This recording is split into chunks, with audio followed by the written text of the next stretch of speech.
रूस यूक्रेन की जंग में पूरा समीकरण उलट गया है। ज़ेलेंस्की ने 40 दिन के अभियान की शुरुआत की और पूरे मॉस्को को दहला दिया।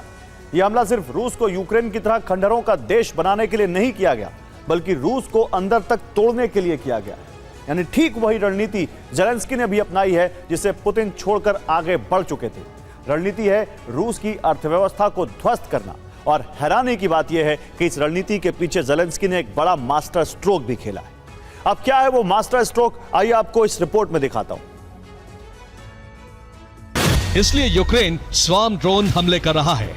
सैकड़ों ड्रोन एक साथ लॉन्च करके रूस को नुकसान पहुंचा रहा है। और ये हमले ऐसे हैं कि रूस के अत्याधुनिक डिफेंस सिस्टम हांफने लगे हैं।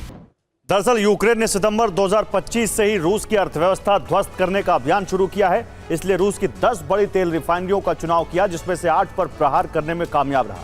इनमें लेनिनग्राद की उस तेल रिफाइनरी को ध्वस्त कर दिया जिसका प्रतिदिन का उत्पादन 4,20,000 बैरल था।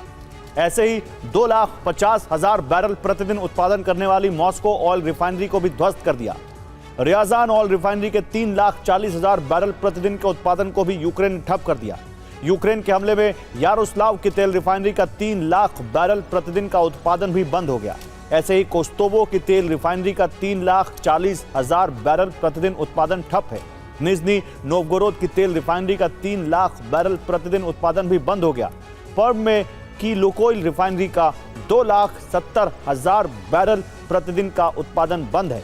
और बशकोर्तोस्तान की गजप्रोम रिफाइनरी का भी हर दिन 2 लाख बैरल का उत्पादन ठप है। यूक्रेन के हमले में रूस को कितना नुकसान उठाना पड़ रहा है, इस पर नजर डालें तो प्रत्यक्ष रूप से यह नुकसान 1.3 अरब अमेरिकी डॉलर का है, जिसमें रिफाइनरियों के उपकरण, स्टोरेज टैंक और पाइपलाइन शामिल है। जबकि कुल नुकसान की बात करें तो रूस को 13 अरब अमेरिकी डॉलर का नुकसान हो चुका है, जिसमें उत्पादन बंद होना, निर्यात से होने वाली आय का बंद होना और ढांचा नष्ट होना शामिल है। अब इसका प्रभाव यह है कि रूस के सैन्य ईंधन की आपूर्ति ठप हो चुकी है। घरेलू ईंधन की समस्या का सामना भी रूसी लोगों को हर दिन करना पड़ रहा है। वही एयर डिफेंस का खर्च भी अब बढ़ गया है। और सबसे बड़ा नुकसान है निर्यात से होने वाली आय का बंद होना।